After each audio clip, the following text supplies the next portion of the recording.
Hello guys, कैसे हो आप सभी लोग। तो दोस्तों, इतिहास गवाह है कि जब बड़े बड़े ब्रांड्स अपनी पुरानी कामयाबी के नशे में चूर हो जाते हैं तो मार्केट उन्हें इसी तरह घुटनों पर लेकर आता है, जैसे जून 2026 में हुआ है।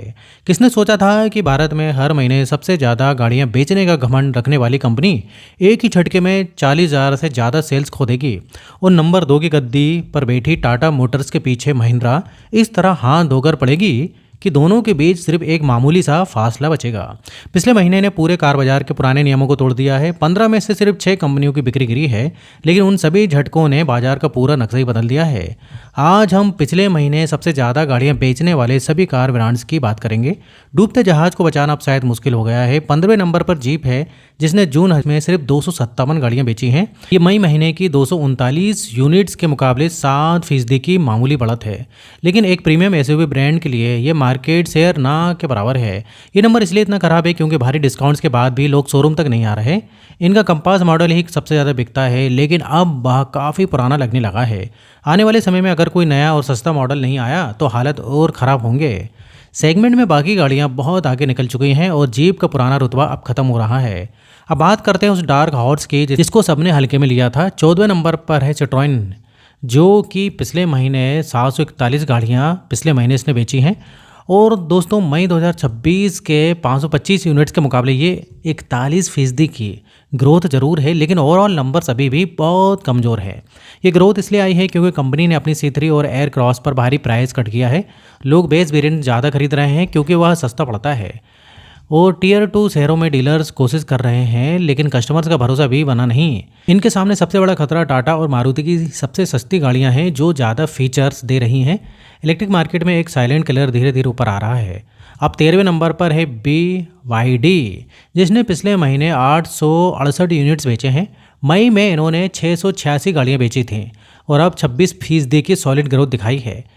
प्रीमियम ईवी सेगमेंट में इनका मार्केट शेयर काफ़ी प्रभावशाली है। ये जंप इसलिए आया है क्योंकि इनकी सेल जो है सेडान को सबसे ज़बरदस्त रिस्पॉन्स मिला है और इसके लिए लोग टॉप वेरिएंट्स के लिए वेटिंग पीरियड भी बर्दाश्त कर रहे हैं। साउथ इंडिया में इसका क्रेज़ काफ़ी ज़्यादा है और डीलर्स के पास इंक्वायरीज जो है लगातार आ रही हैं। आने वाले समय में टाटा और महिंद्रा की प्रीमियम ईवी के लिए ये सबसे बड़ा खतरा बन सकती है। मार्केट में नई कंपनियों का आना हमेशा दिलचस्प होता है। 12वें नंबर पर बिनफास्ट है, जिसने पिछले महीने 1398 गाड़ियाँ बेची हैं। मई के 1238 यूनिट से ये 12% की बढ़त है।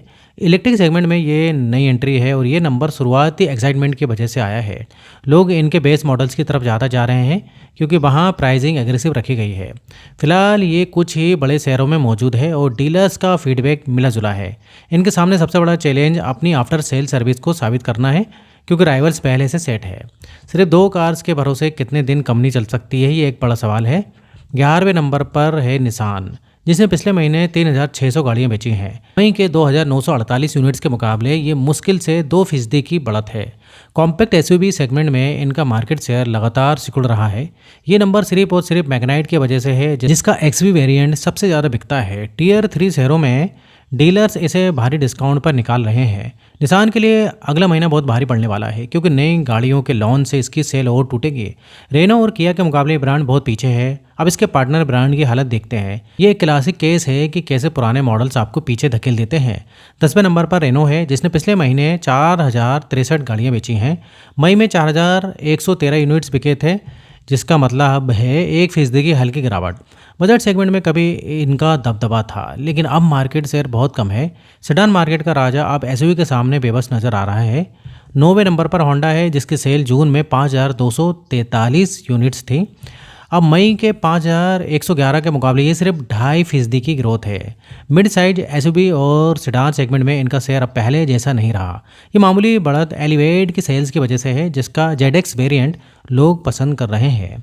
दिल्ली और मुंबई जैसे शहरों में होंडा का लॉयल कस्टमर बेस डीलर्स को बचा रहा है, लेकिन नई बुकिंग स्लो है। आने वाले समय में क्रेटा और ग्रैंड विटारा से इन्हें और भी ज़्यादा तगड़ा कॉम्बिनेशन मिलने वाला है। अब एक ऐसे ब्रांड की बात करते हैं जो वापस फॉर्म में आ रहा है। टेक्नोलॉजी और फीचर्स के दम पर आप मार्केट कैसे पलट सकते हैं, ये इस कंपनी ने साबित किया है। 8वें नंबर पर है MG, जिसने पिछले महीने 7,568 गाड़ियाँ बेची हैं। मई में 6,048 गाड़ियों की सेल थी और अब 25% की ज़बरदस्त छलांग लगाई है। मिड साइज एसयूवी और ईवी सेगमेंट में इनका मार्केट शेयर तेजी से बढ़ा है। ये उछाल विंडसर का नया मॉडल और कॉमेट ईवी की डिमांड से आया है। हेक्टर का बेस वेरिएंट सबसे ज़्यादा डिमांड में है। महिंद्रा और टाटा के लिए ये एक उभरता हुआ खतरा है। अब बात करते हैं उस सरप्राइज की जिसने सबको चौंका दिया है। जर्मन इंजीनियरिंग की वापसी ने सबको हैरान कर दिया है। अब 7वें नंबर पर स्कोडा और वैगन का ग्रुप है, जिसने पिछले महीने 8,043 यूनिट बेची हैं। मई के 8,379 यूनिट्स के मुकाबले इनकी बिक्री में 4% की मामूली गिरावट आई है। इनकी कुसाको टाइगोन पर भारी डिस्काउंट की वजह से इनकी सेल्स स्थिर बनी है। मिड वेरिएंट सबसे ज़्यादा बिक रही हैं। साउथ और वेस्ट इंडिया में डीलर्स बहुत खुश हैं क्योंकि इन्वेंट्री तेज़ी से क्लियर हो रही है। हुंडई और किया के लिए एक सीधा अलर्ट है। अब बात करते हैं साउथ कोरियन जॉइंट की। फीचर्स का बादशाह अब थोड़ा स्ट्रगल करता दिख रहा है। 6वें नंबर पर किया है, जिसने पिछले महीने 24,552 गाड़ियाँ बेची हैं। मई में 27,546 यूनिट्स बिके थे, यानी सीधे 11% की गिरावट। कॉम्पैक्ट एसयूवी सेगमेंट में ये एक बहुत बड़ा शौक है। ये सेल इसलिए गिरी है क्योंकि सेल्टॉस के मुकाबले लोग अब नई गाड़ियों की तरफ जा रहे हैं। सोनेट का मिड वेरिएंट अभी भी कुछ नंबर्स ला रहा है। डीलर्स का फीडबैक है कि लोग अब ज़्यादा वेटिंग पीरियड देखकर महिंद्रा या टाटा की तरफ शिफ्ट हो रहे हैं। किया के लिए एक बहुत बड़ा खतरा है ये, क्योंकि इनका मार्केट शेयर टूट रहा है। आपको क्या लगता है, क्या किया कमबैक कर पाएगी या नहीं? आप कमेंट में ज़रूर बताएं। जापानी रिलायबिलिटी का जादू भी इस बार थोड़ा फीका पड़ा है। 5वें नंबर पर टोयोटा है, जिसने पिछले महीने 28,441 यूनिट्स बेचे हैं।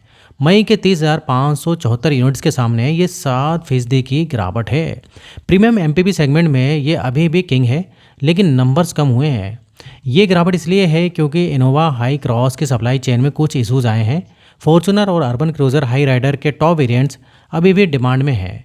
डीलर्स के पास गाड़ियाँ नहीं हैं और वेटिंग पीरियड बहुत ज़्यादा है, जिससे कस्टमर्स टूट रहे हैं। इनके लिए मारुति की ग्रैंड विटारा सबसे बड़ा खतरा बनी हुई है। अगले महीने ये वापस 30,000 का आंकड़ा पार कर सकती है, ऐसा मुझे लगता है। अब आते हैं उस ब्रांड पर जो सबसे ज़्यादा शौक में है। सेकंड पोजीशन का पुराना दावेदार अब बुरी तरह पिछड़ गया है। 4थे नंबर पर हुंडई है, जिसकी सेल पिछले महीने 39,635 यूनिट्स रही है। मई में ये 47,837 थी, जिसका मतलब है 17% का मैसिव क्रेश आया है। ये इस महीने की सबसे बड़ी स्टोरी है। हुंडई इतनी तेज़ी से कैसे गिर गई है? ये नंबर इसलिए गिरा है क्योंकि क्रेटा को छोड़कर इनके बाकी मॉडल्स जैसे कि वेन्यू और i20 बुरी तरह पिट रहे हैं। क्रेटा का एसएक्स वेरिएंट ही इज्जत बचा रहा है। हुंडई के सामने सर्वाइवल का सवाल नहीं है, लेकिन अपनी पोजीशन बचाने का बड़ा खतरा है। मेरा प्रेडिक्शन है कि हुंडई अगले महीने भी 40,000 का आंकड़ा पार नहीं कर पाएगी। अगर आप हुंडई के फ़ैन हैं तो आप कमेंट में मुझको बताइए कि कंपनी कहां पर गलत कर रही है। एसयूवी का असली बाप अब नंबर 2 की कुर्सी छीनने के लिए बिल्कुल तैयार है। 30वें नंबर पर महिंद्रा है, जिसने पिछले महीने 60,393 यूनिट्स बेचे हैं। मई के 58,021 यूनिट से ये 4% की ग्रोथ है। असली ट्विस्ट ये है कि टाटा और महिंद्रा के बीच का फासला अब बहुत कम रह गया है। ये नंबर स्कॉर्पियो एन और XUV 7XO को पागलपन वाली डिमांड की वजह से है। स्कॉर्पियो का Z8 वेरिएंट सबसे ज़्यादा बिका है। डीलर्स का कहना है कि लोग वेटिंग पीरियड के बावजूद बुकिंग कैंसिल नहीं कर रहे। महिंद्रा ने हुंडई पर बड़ा दबाव बना दिया है और अगला टारगेट टाटा है। मैं दावे से दोस्तों कह सकता हूँ कि इस साल के अंत तक महिंद्रा नंबर 2 पर आ जाएगी। अब बात करते हैं उस ब्रांड की जिसने अपनी जगह नहीं छोड़ी। इंडियन मार्केट का नया किंग जो लगातार अपनी पोजीशन होल्ड कर रहा है। दूसरे नंबर पर टाटा मोटर्स है, जिसने 62,076 गाड़ियाँ बेची हैं। पिछले महीने मई में 59,090 गाड़ियाँ बेची थी और ये 5% की सॉलिड ग्रोथ है। एसयूवी सेगमेंट में टाटा ने मार्केट पर कब्जा कर लिया है। ये उछाल नेक्सॉन और पंच की ज़बरदस्त सेल्स की वजह से है। पंच का मिड वेरिएंट हर मिडिल क्लास परिवार की पहली पसंद बन गया है। टियर 2 और टियर 3 शहरों में डीलर्स के पास गाड़ियां आते ही बिक रही हैं। टाटा के लिए इकलौता खतरा पीछे से आ रही महिंद्रा है। फिलहाल टाटा सबसे मजबूत स्थिति में नजर आ रहा है। मेरी प्रेडिक्शन है कि अगले महीने टाटा 65,000 तक टच कर लेगी। अब फाइनली बात करते हैं उस शौक की जिसका आपको इंतजार था। नंबर 1 पर होना और जीतना दोनों में बहुत फ़र्क है। पहले नंबर पर मारुति सुजुकी है, जिसने 1,47,187 गाड़ियाँ बेची हैं पिछले महीने।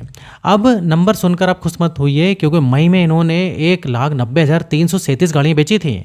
सीधा सीधा 22% का क्रैश और 40,000 से ज़्यादा कस्टमर्स का नुकसान। ये ऑटोमोबाइल इंडस्ट्री का सबसे बड़ा भूकंप है। ये भयंकर गिरावट इसलिए आई है क्योंकि स्विफ्ट और बलेनो जैसी हैचबैक गाड़ियाँ अब लोग नहीं खरीद रहे और हर कोई एसयूवी चाहता है। ब्रेजा का वीएक्सआई वेरिएंट अभी भी बिक रहा है, लेकिन वो काफ़ी नहीं है। पूरे इंडिया में डीलर्स के यार्ड्स गाड़ियों से भर चुके हैं और भारी डिस्काउंट के बाद भी सेल नहीं उठ रही। मारुति के लिए एक अलार्म है, ये अब सिर्फ माइलेज के नाम पर गाड़ियाँ नहीं बिकेंगी। पिछले महीने की कहानी ये है कि इंडियन वायर अब बदल चुका है। उसे सिर्फ सस्ती गाड़ियाँ नहीं चाहिए, बल्कि सेफ्टी और रोड प्रेजेंस चाहिए।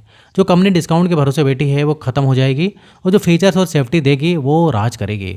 अगर आप अगले महीने गाड़ी ले रहे हैं तो उन ब्रांड से बचें जिनका सेल्स ग्राफ लगातार गिर रहा है, क्योंकि उनकी रीसेल वैल्यू कम हो जाएगी। टाटा और महिंद्रा ने साबित कर दिया है कि अगर प्रोडक्ट में दम हो तो कोई भी मार्केट लीडर टूट सकता है। आपको क्या लगता है, क्या महिंद्रा अब कभी टाटा को पीछे छोड़ पाएगी और दूसरे नंबर पर आ पाएगी? अपनी राय कमेंट्स में जरूर देना। तो दोस्तों, वीडियो इधर ही खत्म होता है, और वीडियो पसंद आए तो वीडियो को लाइक करिए। और इस टाइप से मैं वीडियो बनाते रहता हूँ। अगर आपने अभी तक चैनल को सब्सक्राइब नहीं किया है तो चैनल को सब्सक्राइब कर लें। तो फिर मिलेंगे नेक्स्ट वीडियो में, और यहाँ तक वीडियो देखने के लिए, बने रहने के लिए आपका बहुत बहुत धन्यवाद।